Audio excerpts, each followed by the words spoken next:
high-level topic that was discussed very on a very hard way, and I guess that the conclusions of this report were also very clear.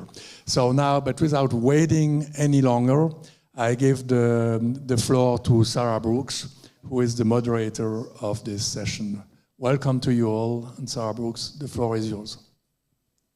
Thank you very much. My name is Sarah Brooks. I'm with the International Service for Human Rights, ISHR. On behalf of the co-organizers of this briefing, Human Rights Watch, ISHR, the Society for Threatened Peoples, World Uyghur Congress, and the Uyghur Tribunal, I'm pleased to welcome you all here this morning. I'd also like to express our sincere thanks to the Club Suisse de la Presse for hosting us. Joining me today on the panel, we have John Fischer, Deputy Director for Global Advocacy at Human Rights Watch, Dolkun Isa, President of the World Uyghur Congress, and Sir Geoffrey Nice QC, and Nick Vetch, the Chair and Co-Chair, or Vice Chair, respectively, of the Uyghur Tribunal. I'm particularly humbled that we are also joined by Gulbahar Hatiwaji, a former detainee and now passionate advocate for the rights of Uyghurs and others facing violations by the government of the PRC, and Zumratai Arkin from the World Uyghur Congress, who will be interpreting. We'll start with interventions from our panelists to give a broad overview of the publicly available evidence of severe violations faced by Uyghurs, Kazakhs, and other predominantly Muslim minorities in Xinjiang Uyghur Autonomous Region of the PRC, the extent of which may constitute crimes against humanity, according to the August 2022 assessment of the OHCHR, and according to the Uyghur Tribunal's decision in December 2021, genocide. I'll then pose a few questions to move us to consider the critical question, what now? How can different actors in the international community use these findings to advance issues like providing protection and remedy for survivors in the Uyghur community, ensuring ongoing monitoring and reporting of a situation where, and I quote the OHCHR report, the conditions remain for these violations to continue and recur, and finally, seeking accountability for those responsible for violations and the laws and policies in which they're based. We'll then open the floor for the final half hour for questions.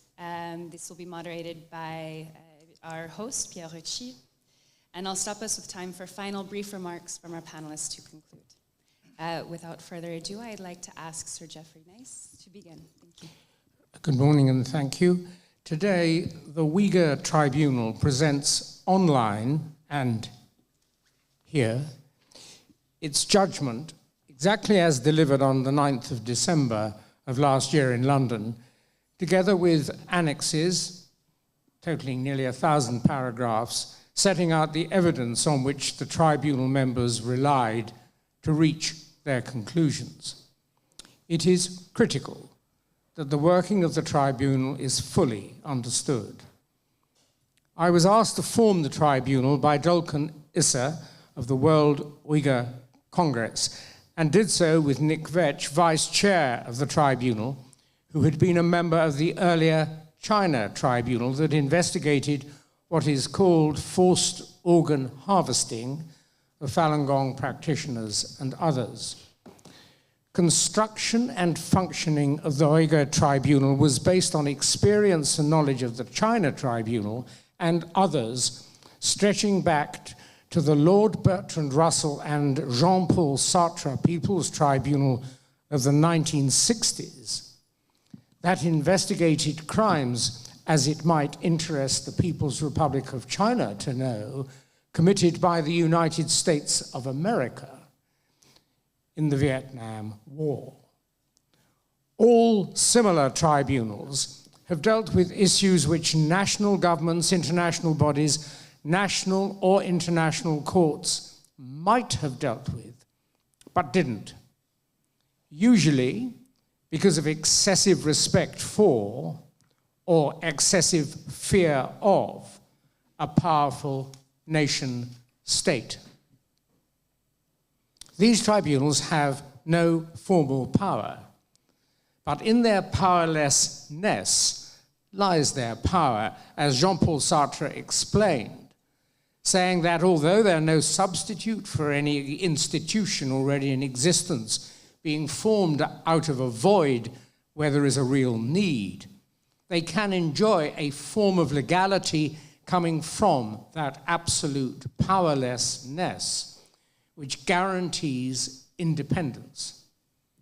Such tribunals do not represent any government or party, and they cannot receive orders, and, for example, today, cannot and do not bend to tensions or pressures of the kind that may exist in United Nations institutions. The Uyghur Tribunal ensured that it had complete independence by being formed of people who had no particular concern for or interest in the Uyghurs. A proposition that sounds wrong or even harsh until expanded to explain that it is no particular concern or interest beyond that which members of the tribunal might feel for any group of humans, North Koreans, Rohingya Muslims, Nigerian Christians, even perhaps today Ukrainians captured by Russia, suffering at the hands of a persecuting power. A core quality of the tribunal is that it was not and is not activist in any sense. The tribunal's judgment went further than most other such tribunals in confirming its non-activist, neutral, objective character. It made no recommendations of the type that typically end reports by NGOs, large and small, or votes in parliaments about suffering ethnicities and nations. This last feature is doubly important. The tribunal made no assumption about future shortcomings of their fellow humans, but calculated that, once provided with the hard and unchallengeable facts of its judgment and the conclusions in law that followed from those facts, those owing duties towards humanity on the basis of those findings, in particular governments and international organizations, would perform those duties. And all tribunal members and senior personnel of the tribunal worked pro bono publico in the proper sense. No one was paid a cent or received any benefit, and to the surprise of some, no one was allowed to contribute a cent to the endeavor. Necessary finance for witness travel, room hire, etc., came initially from the World Uyghur Congress and then from crowdfunding. Before turning to what was found, and Nick Vetch will amplify this, the People's Republic of China needs to understand that even if it chooses to make ad hominem attacks on Nick Vetch or me, this is the judgment of 9 people, including Professor Ambrina Manji, Professor Raminder Kaur, Professor Audrey Osler, Catherine Rowe, Professor Dame Parveen Kumar, and Professor David Lynch and Tim Clark, all people who reached the tops of their different varied professions and who have significant reputations that they might put at risk if the work done, all of it visible for everyone to see, was not done conscientiously and without prejudgments or bias of any kind.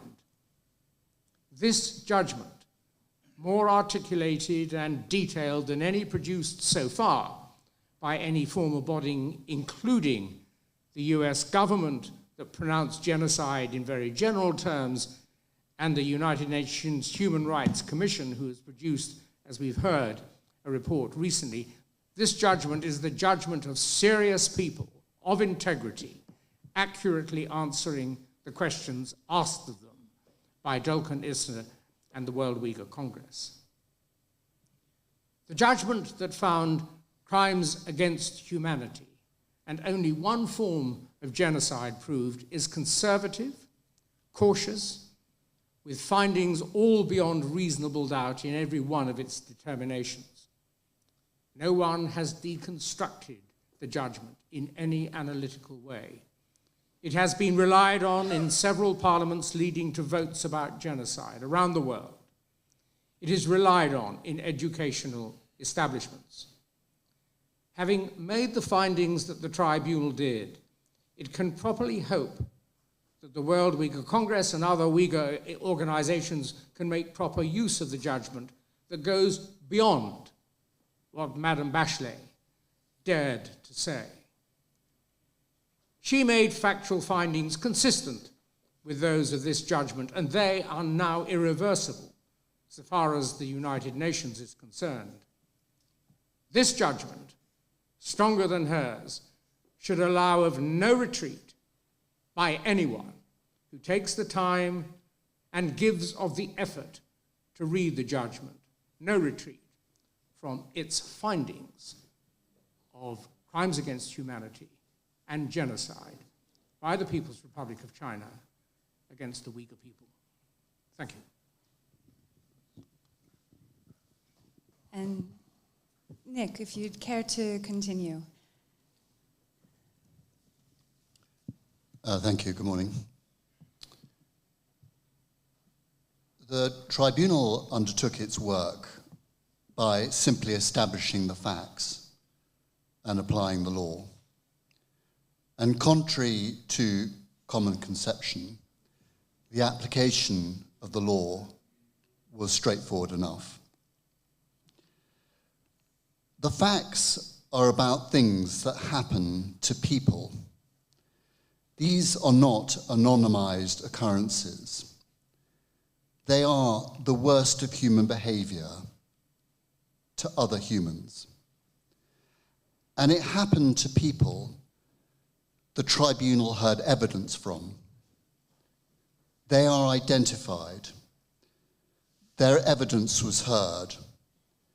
And here it is set out in the 312 pages of the judgment.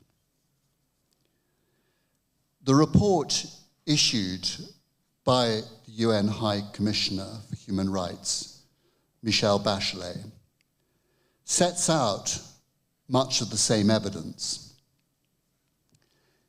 In the noise of terrible things that happen in the world, it should not be lost that the UN, the United Nations, has found that the People's Republic of China has perpetrated torture, rape and sexual violence, false imprisonment, separation of children from their parents against its own population.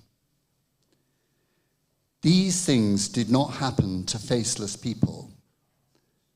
They are in the judgment.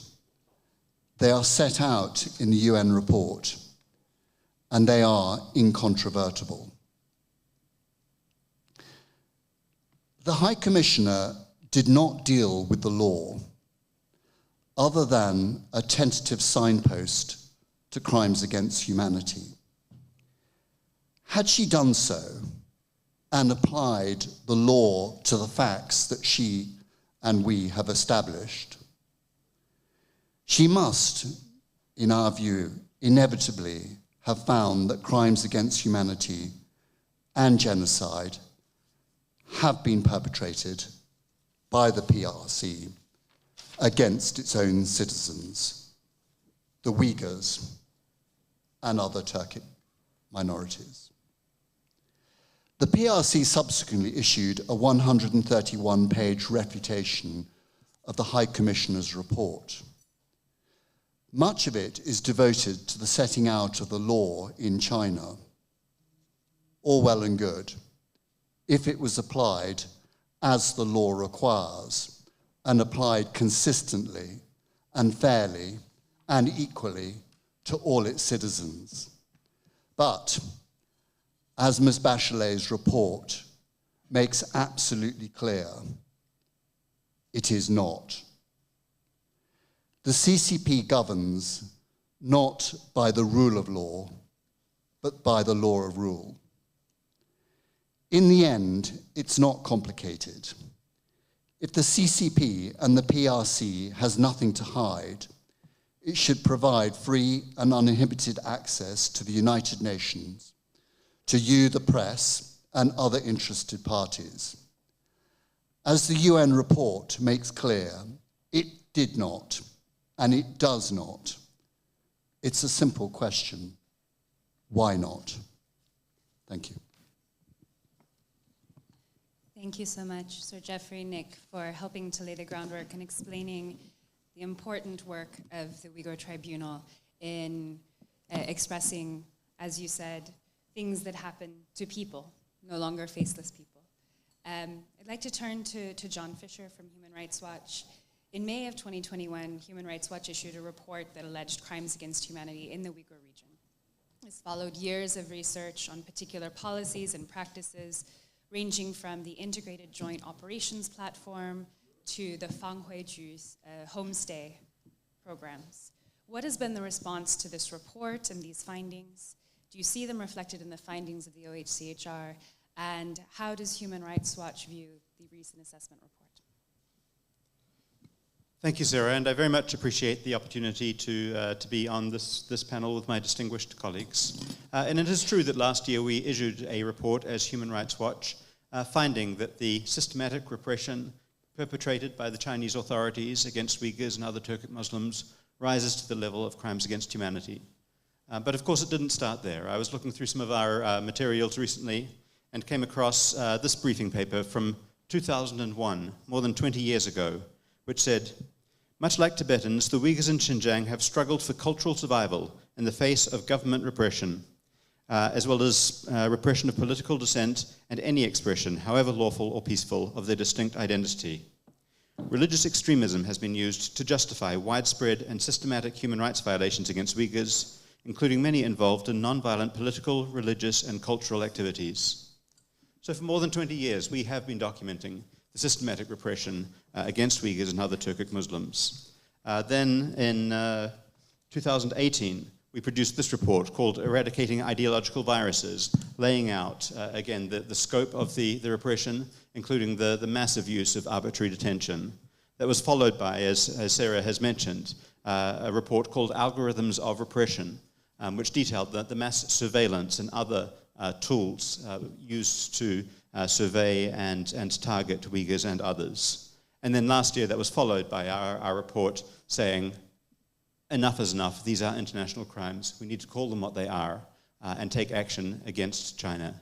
And I believe we are facing a turning point in the world's perception of China as a brutal, authoritarian state that will stop at nothing in order to suppress dissent, particularly in Xinjiang.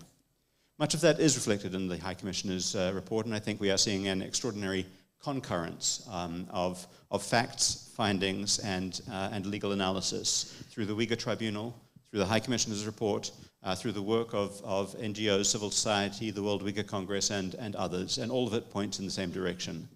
China's systematic repression rises to the level of crimes against humanity and other international crimes. And the High Commissioner, in her conclusions, pointed to crimes against humanity, as my colleagues have said, but didn't limit it necessarily to that. She said that the scope and scale of the repression may well constitute international crimes, in particular crimes against humanity, which of course also leaves open the door to findings of other international crimes. In terms of the reaction to all of this, I think for a long time our experience has been that the governments around the world know what is going on and do not appreciate China's attempts to bury the truth, to bully them into silence. China frequently sends notes verbal, as they're called in diplomatic terms, to missions, diplomatic missions across the world saying, don't meet with the World Uyghur Congress, don't attend this side event, don't vote in favor of this particular resolution or otherwise. And diplomats from around the world, I think, do not appreciate being bullied by China, being told what to do, being told who they can and can't meet with. And now I think the reports have laid bare the extent of China's repression and why it goes to such lengths to try and bury the truth. We do feel that we are facing a moment in time where states recognize that there is a need to take action. And so we are looking to states to respond to things like the judgment of the Uyghur Tribunal, the High Commissioner's recent report, and take action at the Human Rights Council to finally hold China to account for its international crimes. Thank you. Thank you, John. And with that, I'd like us to turn to Dolkun Isa, President of the World Uyghur Congress. Dolkun, many Uyghur rights groups have welcomed the report of the High Commissioner, as of course they welcomed last December the decision of the Uyghur Tribunal. But some have criticized the High Commissioner for not going far enough. What are the elements of the report that most powerfully reflect what your organization and the Uyghur community, and in fact you personally, have experienced? And what, if anything, do you think is missing? What can be done to increase visibility of these violations? Thank you, Sarah, and thanks all speakers, Sir Geoffrey Nice, Nick, and John, Sarah, and yeah, this is important, very timely organize this event today's. Yes, and also I would like to welcome all Uyghur community from different of country today, besides the press, media, some media representative, also Uyghur community from Germany, Belgium, Netherlands, and Switzerland, and some other country. So, and assalamu alaikum, and hoş geldiniz bugünkü bu yığınımıza. Yeah, this High Commissioner report is very significant. And if you look at the report, there is a couple of points really make clear. For example, arbitrary detention, enforced disappearance, and huge human rights violation against the Uyghurs, and the so-called eradication camp, what we call concentration camp. This is all element already including this report. This is very significant. Secondly, this highest international body for the human rights and publishes a report. This is the very important point. But there is a lot of issue is missing this report. As we know already, Geoffrey Nice, Nick, and John, they already mentioned on this.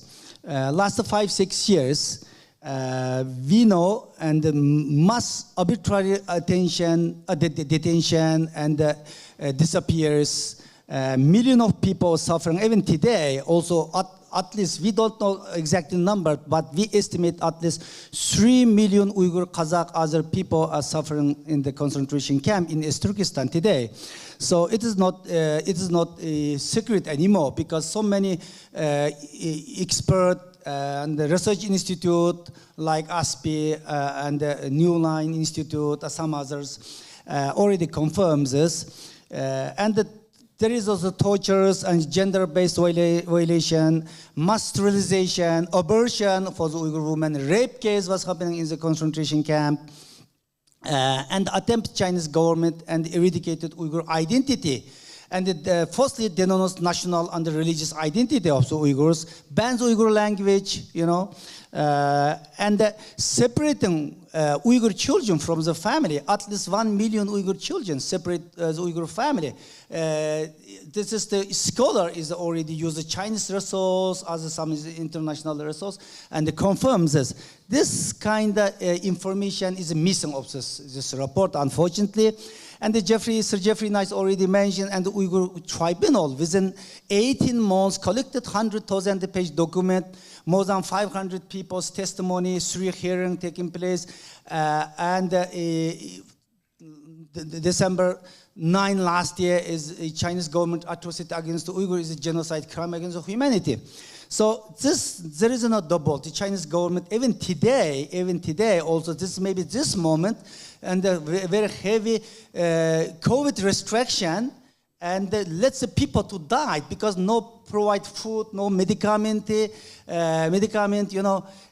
is today we will hold the demonstration in front of the United Nations in Broken Chair. This is one of the topic for this.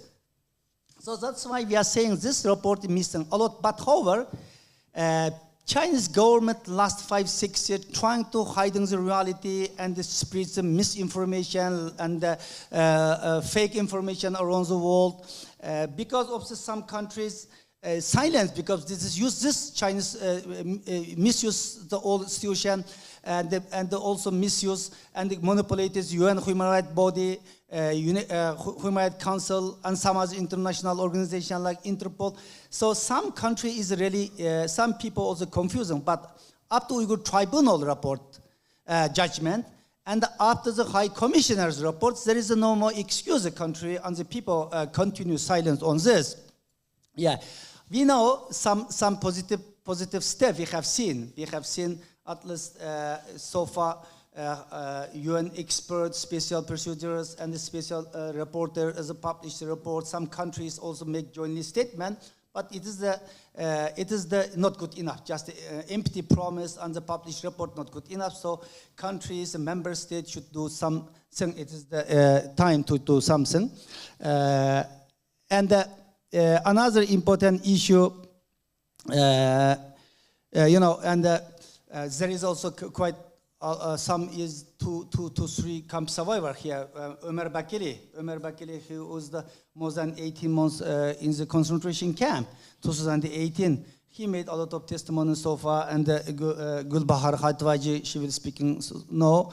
And they are already talking on the horrible story within 18 months, within 1 year, what was happening in the Chinese concentration camp in East Turkestan. So this is the reality, so that's why it is a time, I believe, and the country and the old country have a legal obligation to do something to stop ongoing genocide, and the people, all people, have a moral obligation to stop ongoing genocide. Thank you, Dolkun.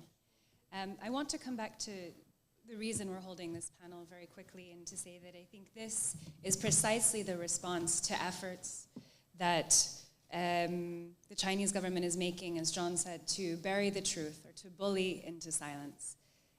This panel is an excellent example of how to respond to that, of how to elevate fact, evidence, truth, and the voices of survivors. And so with that, I'd like to invite Gulbahar to share her story.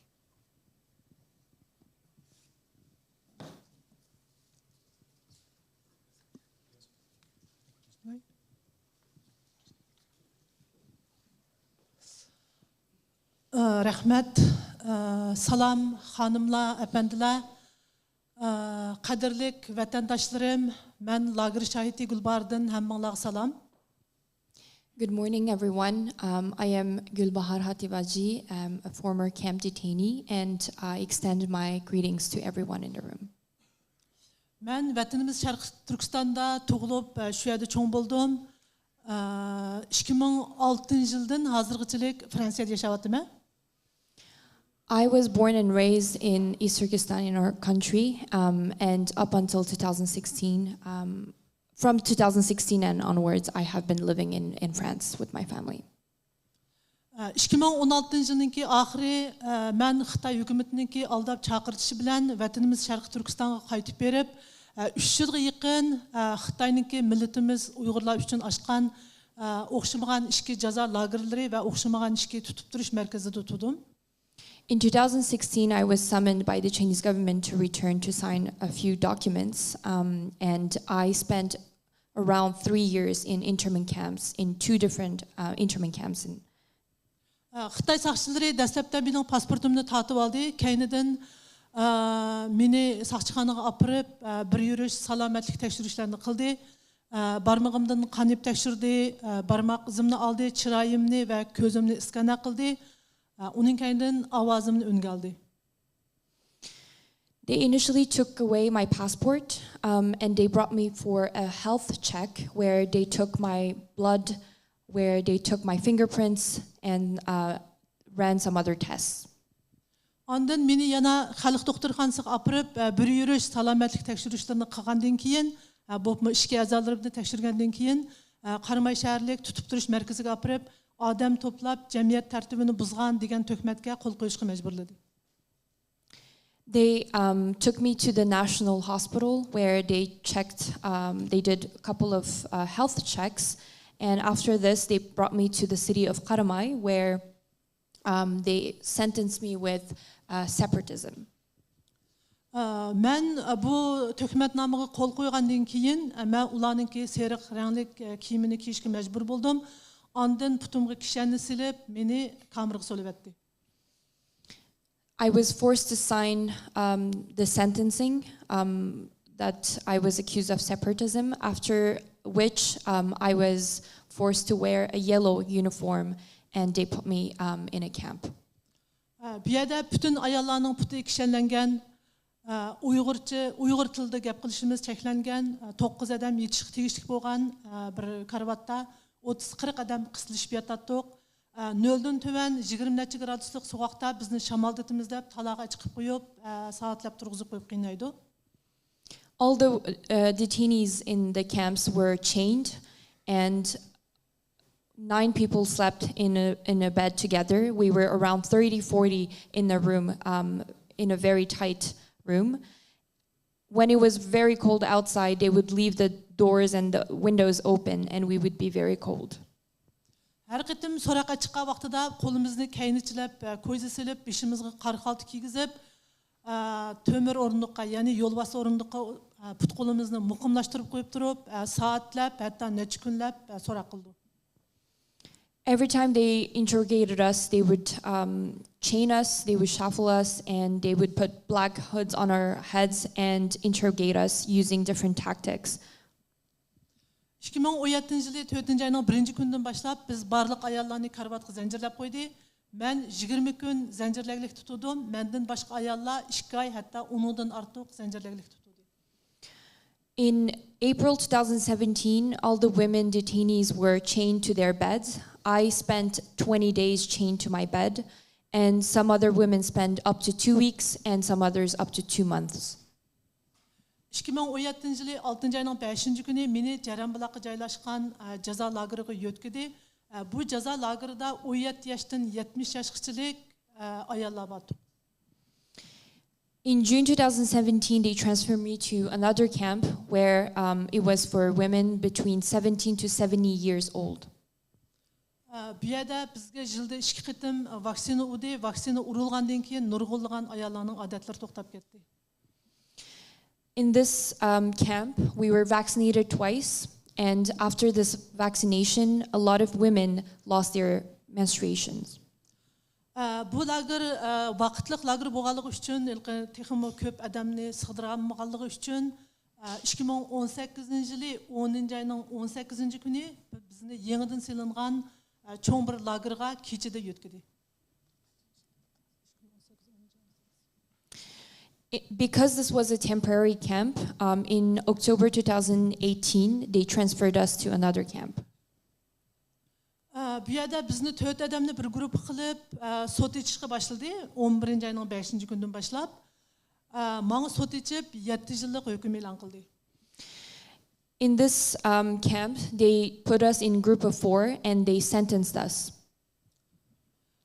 2019 yılı 3. ayının 12 günü saqchilar meni sharoiti yaxshiroq bo'lgan bir yerga o'rinlashtirdi. Bu yerda 3 er saqchi bilan 8 ayol saqchi men bir odamni kuzatdi. In March 2019, they transferred me to another detention center where 8 women police officers and 3 men officers were charged to monitor and surveil me.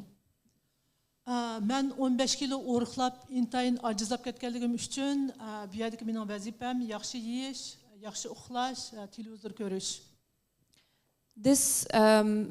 In this place, the conditions were much better. Because I had lost 15 kilos, I had the responsibility to eat well, to rest well, and to watch TV. Agar Xitoy hukumati meni mushundaq ojiz holatda Fransiyaga yo'l qisib qo'ysa, Xitoy hukumatiningki Sharq Turk mushu oilamdagilar so'rab qilishga tegishlik savollarning javoblarini men o'rgatdi. Ular qanday javob beradigan bo'lsa, men shularning shu degani bo'yicha javob berdim. In February 2019, I had the opportunity to speak to my family who was in France. And before I spoke to my family, the police officers taught me how to answer questions. 2019 yılı 8. ayının 19 günü Xitoy saqchilari mening pasportimni qaytarib berib, mening Fransiyaga chiqishimga ruxsat qildi.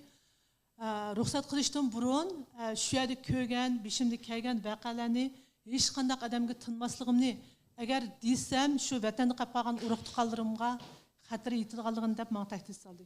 On 19 of August 2019, I was given the permission to leave, but on a condition that I don't expose the things that I had witnessed inside these camps. That if I did, my family members would be retaliated against.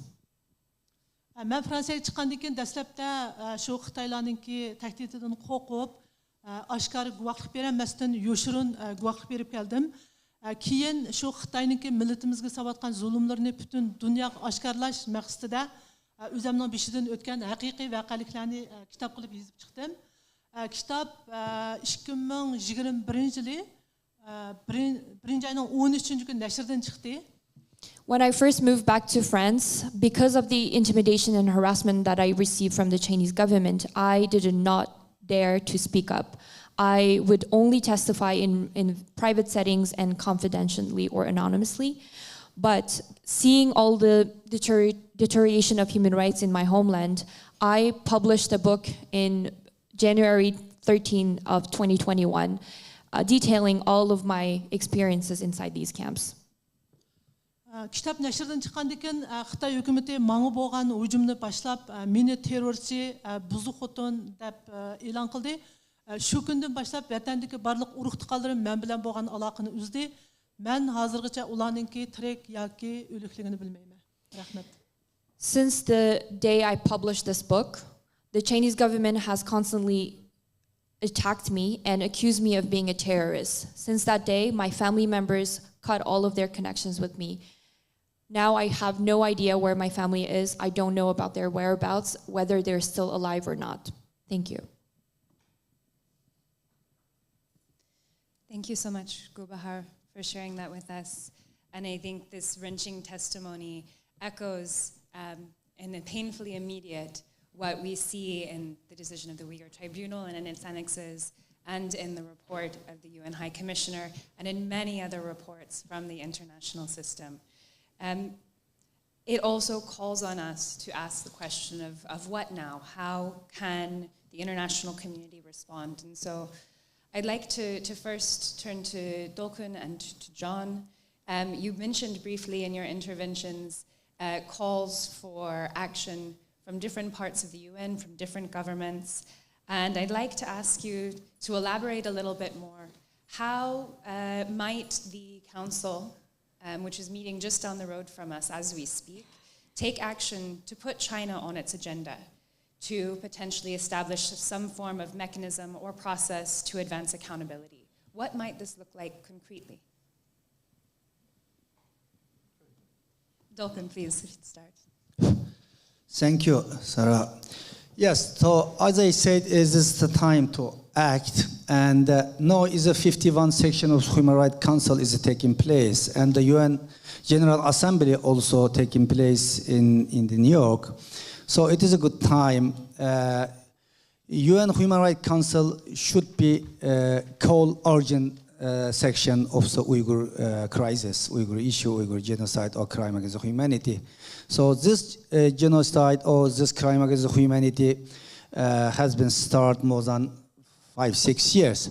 So far, not single urgent section or urgent debate was not taking place yet. Is the United Nations Human Rights Council or General Assembly. So it is necessarily. First, secondly, and should be and approve or pass a resolution on the Uyghur issue.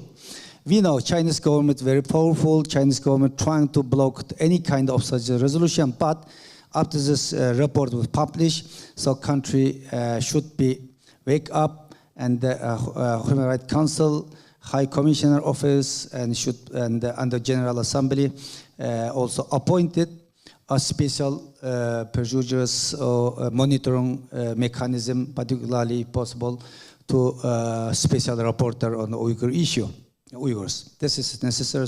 And another issue, UN and the countries, member countries, and the whole which signed International Convention 1951, Refugees Convention, and other international organization should set up and a mechanism to protect the Uyghur refugees, because now still Uyghur refugees have been faced to deport to China. Now is one Uyghurs, Idris Hassan, more than 1.5 years in the Morocco, because of the Chinese long arms, is faced to deport to China. 4 Uyghurs refugees in Saudi Arabia, more than 54 Uyghur refugees and suffering since 2014 in Thailand, different detention center. And more than 15,000 to 20,000 Uyghur refugees have no legal documents, they are being stateless in Turkey. This is extra. Some other country also, even some European countries, they have also some problems. That's why it is a time, should be UN High Commissioner for Refugees and establish a protection mechanism for the Uyghur refugees. Other it is not correct time business as usual. So all international brand, international company, German company, some other European company, US company should be cut the business relation with China, because forced labor, it is one of the slavery work is one of the serious issues today. We have a lot of evidence so far, so there is no excuse. This is necessarily for the countries, member state, and the UN, to stop this. Thank you. Thank you, Dolkun, for outlining very briefly the Council, as well as, I think, pointing to some other areas of concern that touch on other UN agencies. You mentioned UNHCR, for example, as well as the business community. And all of these are recommendations that we do find in the OHCHR report. So, John, I put the question back to you on the Council or any other UN agencies or actors that you feel should be seized by this report and take action moving forward. Thank you, Sarah. And of course, I support the comments and recommendations by my friend Dolkun Isa. We are calling upon states at the Human Rights Council to engage with this report in the same way they would a report on any other country in the world of similar status and gravity. Were this a report on any other country in the world where the UN's top human rights official, the High Commissioner for Human Rights, had detailed violations such as mass arbitrary detention, torture, family separations, cultural and religious persecution, rising to the level of crimes against humanity, we would have had a special session of the Human Rights Council by now. We would have a resolution. We would have created a commission of inquiry. And all of those things are tools available to states at the Human Rights Council and should be implemented. We are at minimum looking to states at this session of the Human Rights Council to adopt a resolution, ensuring that the report is received, discussed, and steps are taken towards setting up the kind of international investigative mechanism that is required. Of course, one of the focuses of the report is on the situation of many Uyghurs who don't know where their family members are, who have been separated, people who are in detention centers, perhaps in forced labor. So family reunification is also a critical concern. I know that a number of civil society agencies have coordinated initiatives in order to build databases to try and track the missing, the disappeared, the detained. And that also could benefit from the stamp of the UN and the UN efforts to support identifying missing Uyghurs and others and reuniting them with their families. Chinese officials themselves should be held to account. States should look at all available tools to them in order to hold Chinese authorities responsible for these crimes against humanity. And of course, there are recommendations as well to the business community, which have responsibilities under international law, and which should ensure that they are not implicated in these various serious crimes. Then there are other UN agencies. Sarah has named a number of them. The ILO is looking into allegations of forced labor. There's the CERD committee, which looks at systematic racial and cultural discrimination. There's UNESCO. There's the recommendations on non-refoulement. So there are a range of tools available to both states, the business community, and the UN. And we believe that all of them should be employed in order to address a situation of this gravity. Thanks. Thank you, John. So, Sir Geoffrey, Nick, we've focused quite a bit on the UN system, on the international system, but of course this is against a much broader context, both at the international and national level, of criminal law. So I wonder what, if any, other processes are underway for addressing these allegations that are laid out in the tribunal's decision and now reinforced by the findings of the OHCHR. Have you seen any promising avenues open up in the 9 months since your decision? No. And we have to recognize that the international legal order, much though we might like it to be complete and functioning, is incomplete and only occasionally functioning. Part of the international legal order might have been to take the People's Republic of China to the International Court of Justice for breaches, for example, of the Genocide Convention. But that is simply never going to happen. It's not going to be possible. There is not going to be a Gambia that took Burma, as it used to be called, to the International Court of Justice. That will not happen with China. There's no avenue by way of the International Criminal Court. And therefore, I think it's very important to recognize the shortcomings of the law, not just to express pious hopes. Probably the greatest power that can be wielded over China now is not legal power or the power of the law, but the power of finance and trade. And you might like to ask Nick Vetch about that. But before I lay this microphone down on this occasion, it's perhaps worth having in mind that supine though the United Nations sometimes seems to be to the People's Republic of China, that of course is quite significant in its funding of the Human Rights Council, there are other things that could be done to it, and it might be worth recalling that South Africa was suspended from membership of the United Nations for a time because of the nature of its regime. And so those who have political interest, power, and contacts, journalists indeed, might to look at that and consider whether there are other avenues apart from taking someone to court, which for the time being is not going to happen.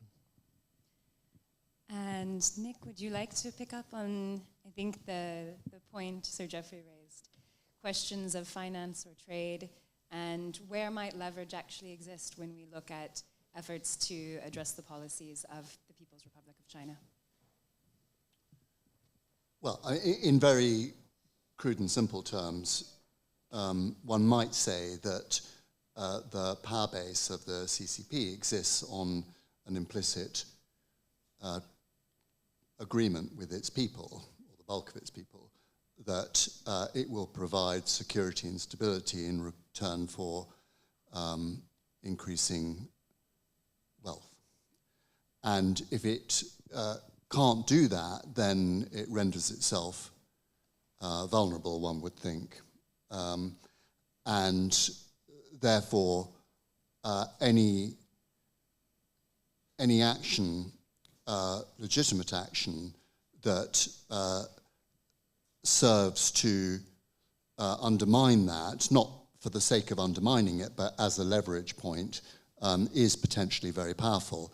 And although the legal mechanisms in international law, as Sir Geoffrey has identified, are not open as avenues, there is plenty of domestic law in a whole range of countries where that pressure can be applied, not least of all in the United Kingdom, the Anti-Slavery Act, we have the Forced Labour Bill in the United States. So the legislation exists. The question is it enforced? And do companies, do medical establishments, do educational establishments understand that they are breaking the law if they buy goods and services which have been procured by means of, for instance, slave labor as forced labor, as we have identified, and indeed the Commissioner has. So it's about enforcement of those laws and making the business community and other communities understand that they must abide by the law. Thank you. So we've talked a lot about accountability and efforts to seek to hold perpetrators at all levels of the Chinese state accountable for the actions that are laid out in these reports. But I'd like to kind of conclude this segment by turning to Gulbahar and asking, what would justice look like to you?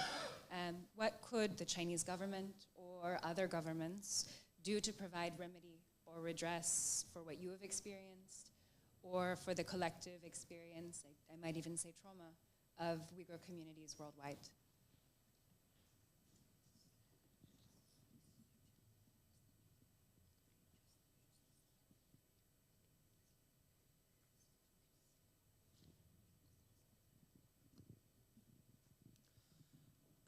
Ben Fransa hükümetininki diplomatik aralışışı bilen Xitayninki jaza lagerlardan qutulup erkin dünyaya çıktım.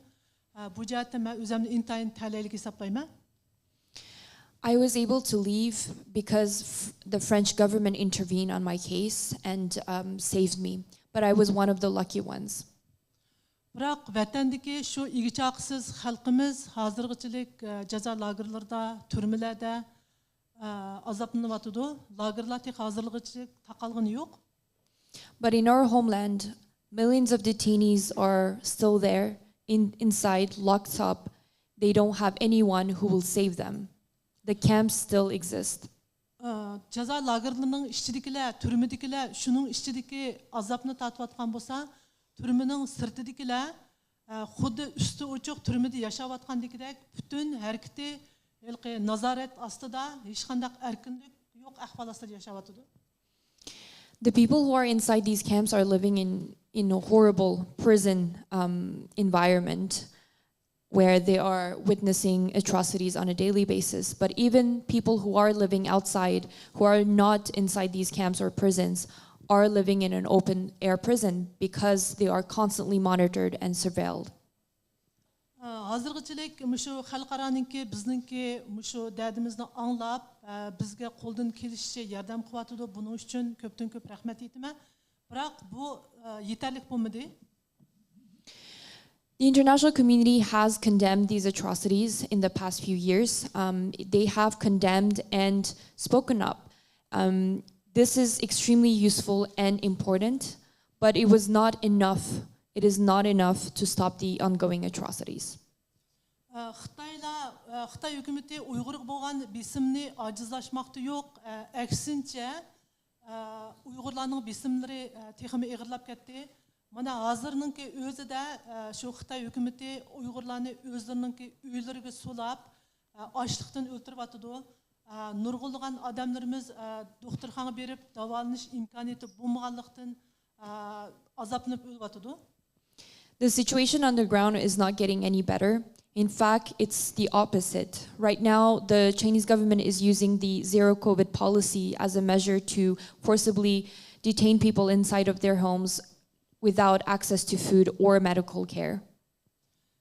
Xitayninki mushunda qirishdiki birdan-bir eng oxirgi maqsadi Uyg'urlarni yer yuzidan talto'kis yo'qotish. The ultimate aim of the Chinese government is to completely eliminate the Uyghur people, to erase our identity and our roots. Shuning uchun men xalqaradan shu vatandagi igichaqsiz millatimizni qutqizib olishinglarni, shularga yordam qilishinglarni, Xitoyga amaliy bir tadbir qo'llanishinglarni talab qilaman. So my ask is clear to the international community. I ask you to intervene and to help us, help Uyghurs. I implore you to save us from this tyranny.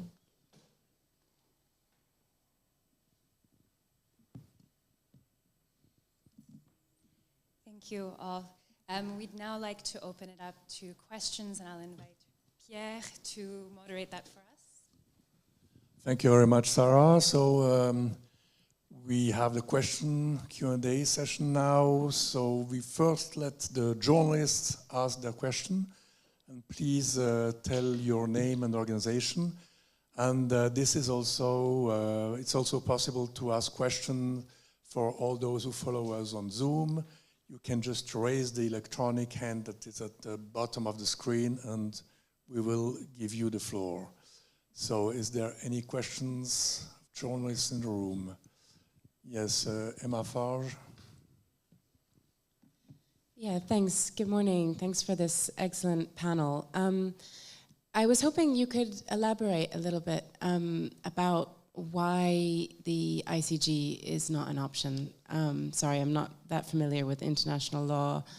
Why would that never happen? And also, if Mr. Vetch could say a little bit more about how to use domestic law to look into accountability. Thanks. Apart from the practical realities that no country is going to have the courage to do what Gambia so surprisingly and courageously did when it took Myanmar there, there's a reservation, I think, by the People's Republic of China, which says it's not subject to the jurisdiction of the court. So it's not going to happen in reality.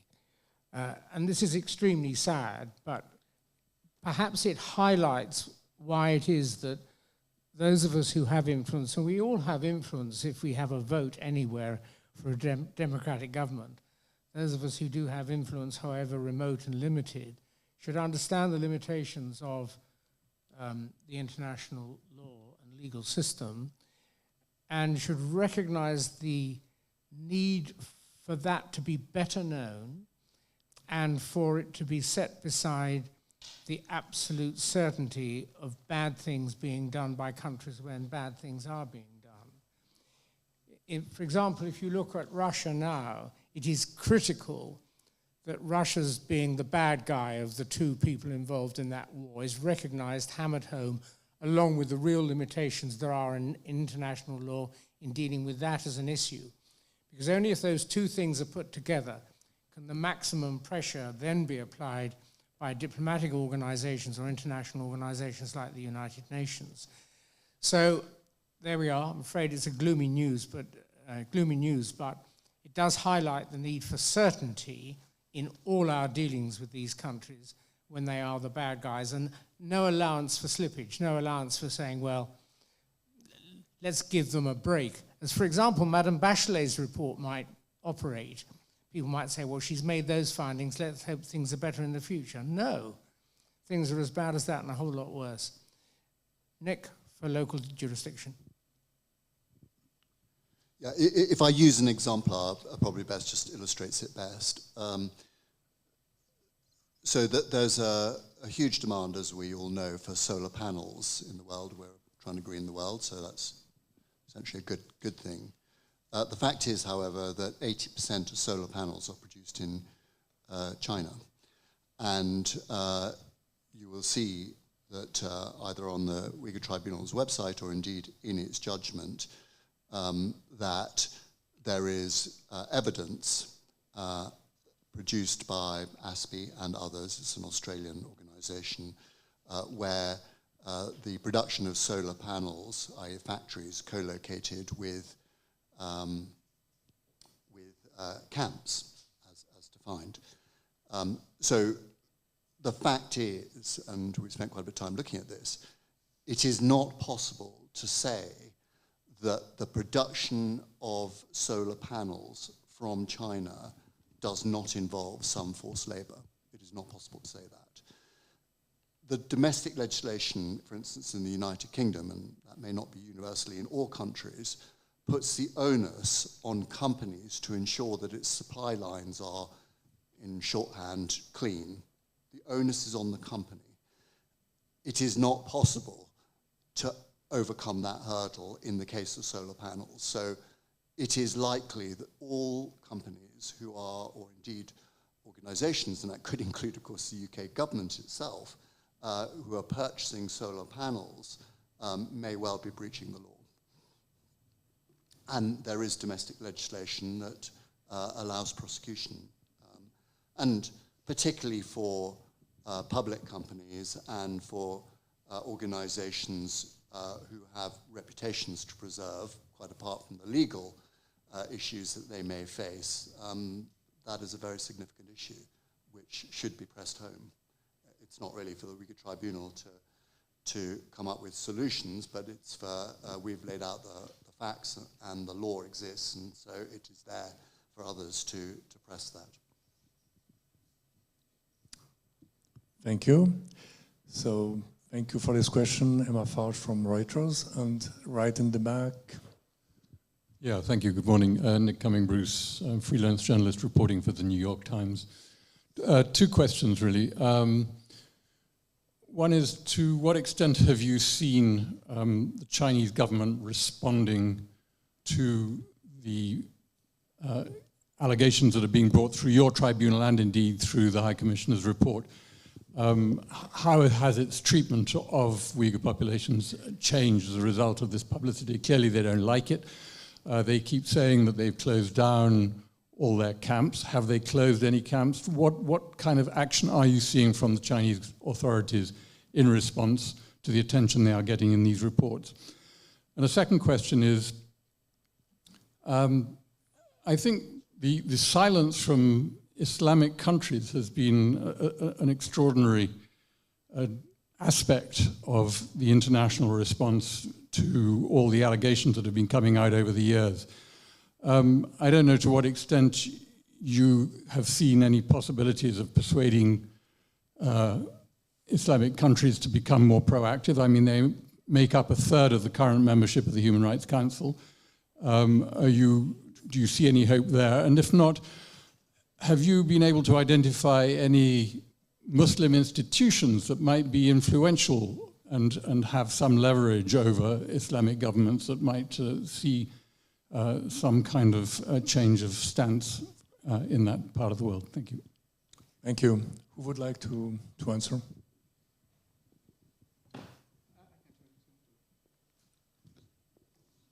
John Fischer. Yes, I mean, certainly the Chinese government response so far has been blanket denials and obfuscations. Their lengthy response, as colleagues have pointed out, really is non-responsive to the specific allegations in the High Commissioner's meticulous and detailed report. They firstly challenge that the High Commissioner has any mandate to address the issue, which is patently false, given that the High Commissioner has an independent monitoring and reporting mandate, and that mandate has been used with the support of OIC countries in other contexts, such as, I think High Commissioner Zaid did a flash report on the situation of Rohingya Muslims in Myanmar when the crisis first erupted.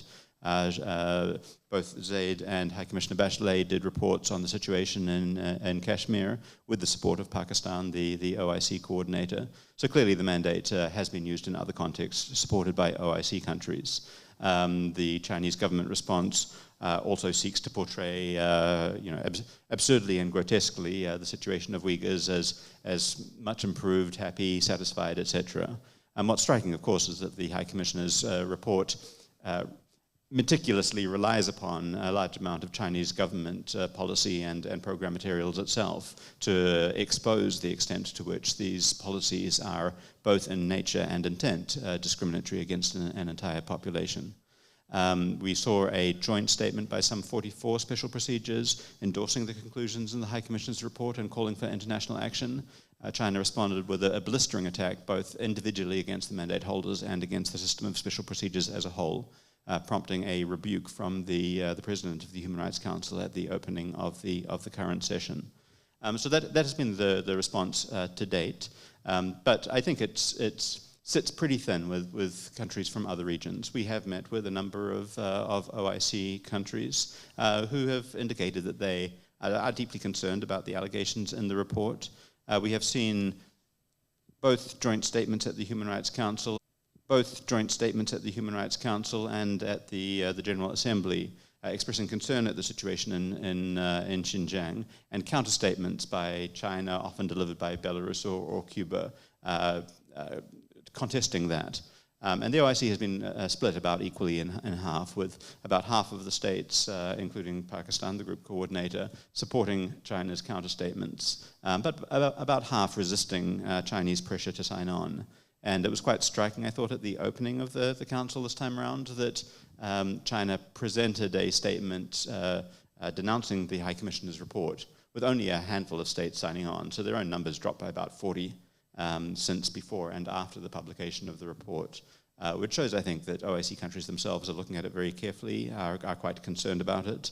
Some will, of course, continue to back China's narrative, but others, I think, are really concerned at the extent to which the High Commissioner exposes a deliberate campaign targeting Uyghurs and other Muslims for the peaceful practice of Islam.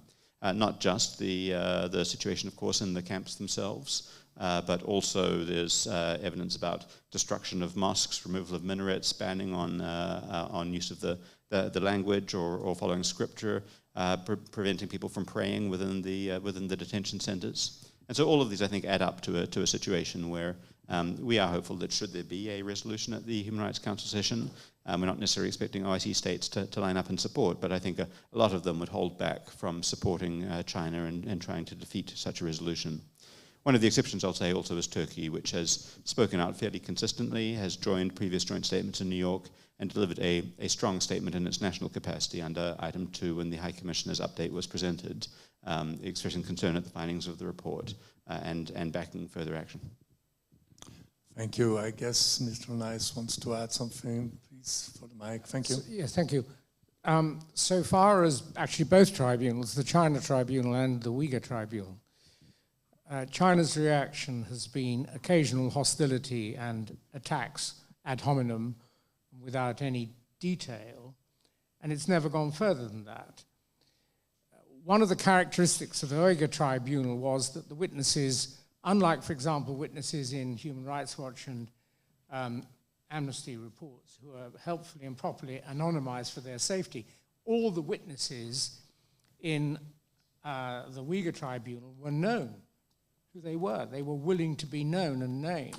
And occasionally, there was reaction to them with allegations, none of which was ever substantiated, and they were always considered and questioned when they came to the tribunal. Now, the question you have to ask is, if a respectable country faced allegations as severe as those made about the People's Republic of China, would a respectable country say, oh, come on now, you saying that, come in and have a look and you'll see how wrong you are? Or would it say, we're above these allegations and we're not going to deal with them? Don't know. But the one thing they have never done is take the allegations seriously and allow people to show that they are wrong. All they've done is what I've said, baseless allegations against individual witnesses, and they sanctioned the tribunal along with all sorts of other people as well. Thank you. Is there any other question from the press? The press? Yes. Yeah, I just also wanted to check, though, whether you had seen, how you had seen the Chinese government adjust its policies on the ground in Xinjiang as a result of the adverse attention it's receiving. And specifically, could you address the question of whether they are closing camps or how they are actually dealing with this attention on the ground? Thank you. Well, thank you for reminding me to answer that more important part of the question, perhaps. And it's probably others who can give a better answer, in particular Dolkun and maybe Nick. But so far as closing of the camps is concerned, there may have been some evidence of closing of camps, but it may have been associated with an increase by transfer of detainees to long terms of imprisonment. And the detail of that change is, in numerical terms, is not available to me. It may be available to Dolkun. It also has to be borne in mind that the published intention, and this is what's so unusual about what's been happening there, the public intention is not necessarily to detain until death Uyghurs, but to change minds so that the whole culture of the Uyghurs disappears by intermarriage forced between Uyghur women and Han Chinese and so on. But now I'm trespassing into cultural territory that it would be better for one of our fellow panelists to deal with, but Nick's got something to say.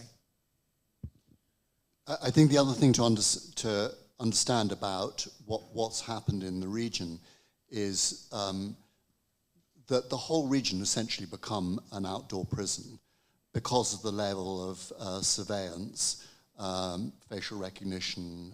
They've got the system called iJOP and other monitoring systems. So the gradient between being in prison and out of prison is much shallower than it is in Switzerland or wherever. So it is highly repressive, whether you're in prison or out of prison. The other question you asked, which I think is an important question, which is about why other Muslim countries have not been more supportive of the Uyghur cause, if I can put it in simple terms. It's a very simple answer, and that's about trade and money. Yes, Emma Farge. Can I add something if possible? Yes. Okay. Shortly, please. Yeah. Well, for the what is the reaction of the China? What will be changed? Is John already answered, and Geoffrey also answered for this question. Actually, this is normal. We didn't expect anything than more because Chinese government denied everything, all the opportunity. This is Chinese government tradition. But however, this depends on the international member state international pressure. If we have seen, we have experienced, until end of 2018, Chinese government denied everything. Even never accepts their access any re-education camp or concentration camp, detention camp. China say, no, we don't have. 2018 in August, United Nations Committee Racial Discrimination Committee Chinese report, this is the turning point. Until that time, China accept, even that time review Chinese report committee and China denied everything. Then 2018, November, UPR on China, that time, first time 14 countries raised this issue. Then China, after the growing up international pressure, change narrative. First, change narrative. Oh, yes, we have something, but it is not detention center. It's vocational training center. We're training the people. But after that, Human Rights Watch, Samaj International Organization published a report. More than 100,000 Uyghur intellectual professors, teenagers in the concentration camps. So there's no need for their education. Then China narrative again. Oh, we are fighting terrorism and radicalism. It is affect big role, but no, it is not Human Rights High Commissioner's report published, Uyghur Tribunal report, and the judgment is published. So it is depend of the countries, member state, international communities pressure. If continue pressure, it definitely will be changed. Otherwise, and just that's a promise and the empty promise or just a published report, then nothing will be changed. And the Muslim country, I agree as Nick. In Muslim country, this most important reason was silence because money. For example, Pakistan, one of the strong supporters of Chinese government regime because CPEC, Pakistan Economic Corridor, is a $64 billion project. It is. This is not only Uyghur people against this, it was Balochi people also, Sindh people in Pakistan suffering a lot because of this project. Then second, another reason, most of the Muslim countries have open a lot of huge human rights problem. So at the United Nations, we have seen China and this Muslim country and cooperate each other, hiding and complicit each other for this human rights violation. This is the reason. Thank you. So one more question with Emma Farge, and then we go to you, sir. Thank you. A quick one. I know it's very early days, very early, but I was wondering if you have any reaction to the fact that Volker Türk, the new High Commissioner, isn't in Geneva at this crucial time. Have you reached out to him on the Uyghur issue, and is there any disappointment that he's not here to lead this? Thanks. Who would like to answer? At the mic, please. Sorry? No, I didn't have it. Sure. We don't read anything into that particularly. Obviously, we look forward to the arrival of the new High Commissioner and feel that he will have a heavy responsibility to follow up on the former High Commissioner's report. We understand that, of course, the Michelle Bachelet's term expired only on August 31st, and so there has been not a great deal of time for the new High Commissioner to take up responsibilities. We do look, of course, to the acting High Commissioner, former deputy, to continue to work on the project in the meantime. But certainly our own NGOs, together with the International Service for Human Rights, I think the World Uyghur Congress has been involved in some of the joint letters, and other NGOs have laid out our expectations for the new High Commissioner, including expecting him to take a principled stance on human rights situations the world over. We have expressed ourselves some, shall we say, concern that that to date he has been primarily representing the United Nations in various roles that haven't necessarily required him to stand up to governments. We see that as a key part of the job. It was quite clear, I think, during Michelle Bachelet's term that her efforts to engage in so-called quiet diplomacy with Chinese authorities led to nothing, and that it was only the publication of her report which laid bare the extent of Chinese atrocities that really has shifted the needle in terms of beginning to hold China accountable for its international crimes. So those are our expectations for the new High Commissioner, and of course we'll see when he assumes office. The other thing that we would say is that It would be a mistake for the Office of the High Commissioner to feel, oh, we've published this report, now we've done our duty. Obviously, it is the ongoing duty of the Office of the High Commissioner to speak out against and to document human rights violations the world over, including in China, and that duty will continue, and that will continue to be our expectation with the new High Commissioner. Sorry, one final point is that we were disappointed that the former High Commissioner failed to meet consistently with members of the World Uyghur Congress and other Chinese human rights defenders, and that we do see engagement with civil society as a key part of the responsibility of the position. Thank you. Yes, I should let you know that in September of last year, Madame Bachelet announced that she would be delivering her report in December. Now recall that something like the Uyghur Tribunal, a bit of civil society activity, is concerned to help others. We have an enormous database of evidence, searchable electronically. We immediately wrote to her, offering all assistance. Barely a reply. We repeated the offer, I think, twice, and eventually had a very good meeting with her staff, where we provided them, at their request, very late in the day, with further material. Outcome? Well, we are lightly referenced in her report, but very likely, although as Nick Vetch has explained, her conclusions, so far as they go, run roughly along or closely in parallel to the lines of our judgment. If this is my last contribution, one other point. I suggested to you at the beginning that the tribunal members were simply people of integrity doing their best to help. Several of them have been online watching this, detaching themselves from their very busy full-time lives to do so. The last point is that you may want to hear from Nick Vetch about the publication of this document online. Thank you very much. And so, sir, one more question here.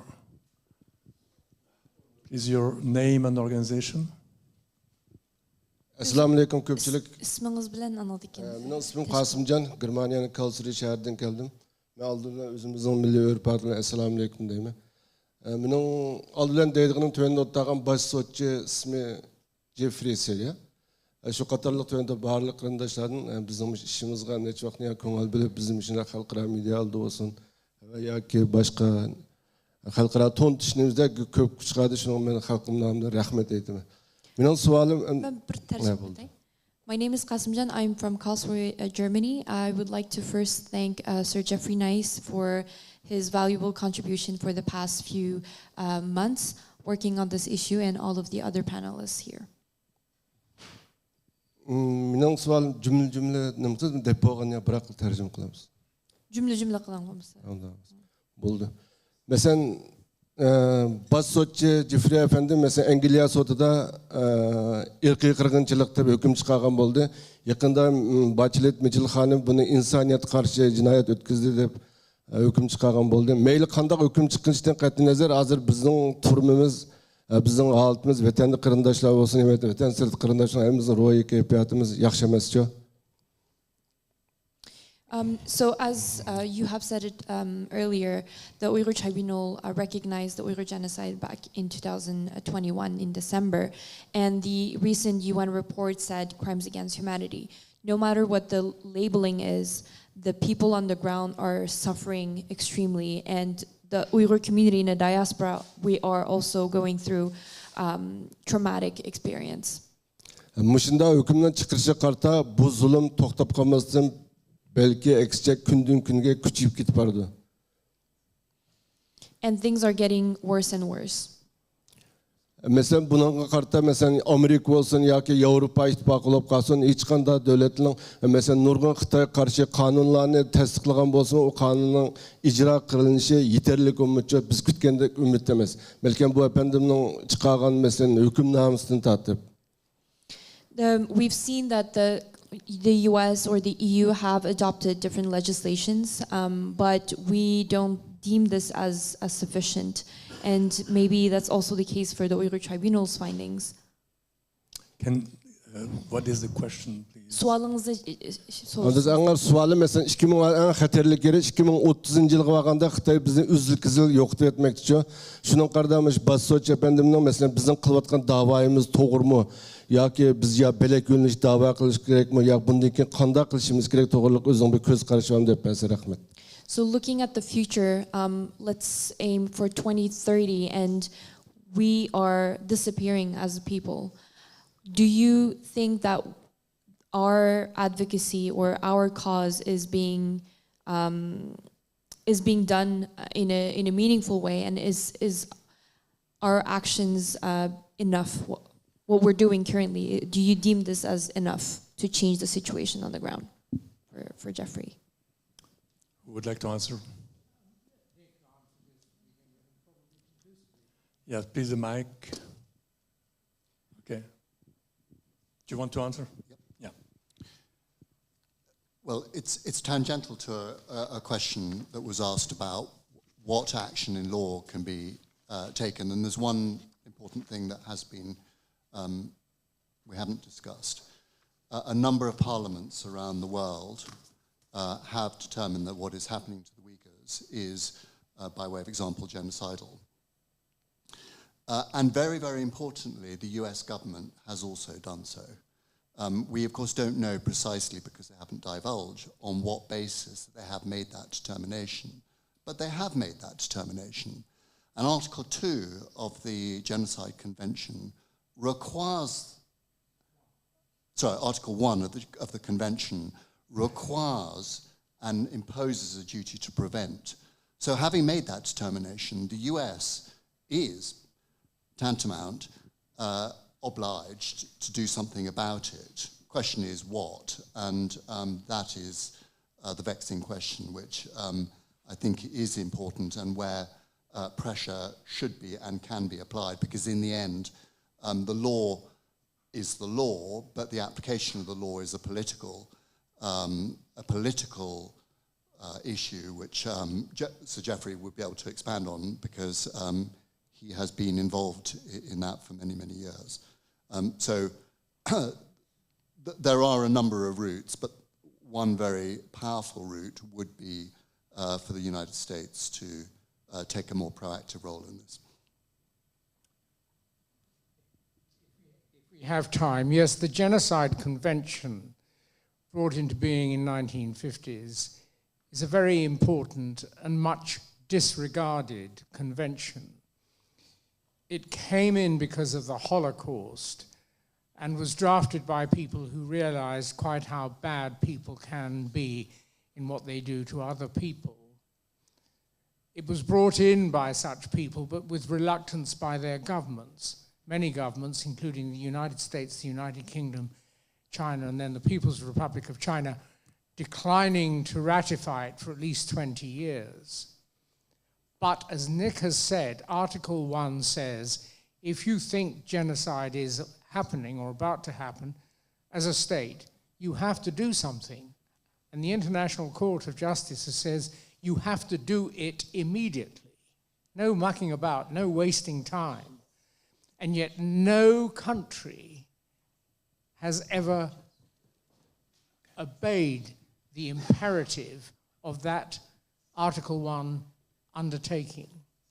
Indeed, almost no country has ever dared say through its government as opposed to its parliament that genocide has been committed. And America saying this first through Pompeo and then through Blinken has, in a sense, started a path, but it hasn't finished it. Because it hasn't said, because we found genocide, we're doing that. And as Nick says, they could do a great deal more, first of all by saying, and now we are going to do this under the undertaking, and by implication, we look to other countries to do something similar. Thank you very much for this thorough answer. We are running short of time, and I will give back the floor to Sarah for the closing remarks. Sarah. Thank you very much, Pierre. And Thank you above all to our panelists for having been here today and for having shared your views, as well as responded to the questions both from our colleagues in the room and those online. Just before handing it over to the optional, any final comments from our panelists, I wanted to quote from the final paragraph of the Uyghur Tribunal decision. It reads, "If rights are truly universal, then they are matched by universal duties. And those duties are personal. Not only is your right as an immediate neighbor your neighbor's duty to uphold, but your neighbor's right, even on the other side of the planet, is similarly your duty to uphold." I think with this, and reflecting on our desire, and I think, Nick, you perhaps said it best earlier in the session, that in the noise of terrible things, the truth should not be lost. I think this is a phenomenal way to conclude our panel. If there's any final remarks or elements that you wish to leave our colleagues with, I'll turn it to the floor.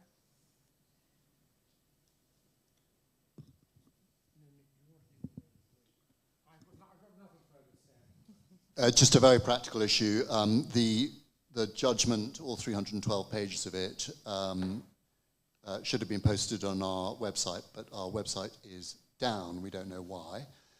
So Zumratai has very kindly agreed to post it on the World Uyghur Congress website, so it'll be available there when you've got several hours to read it.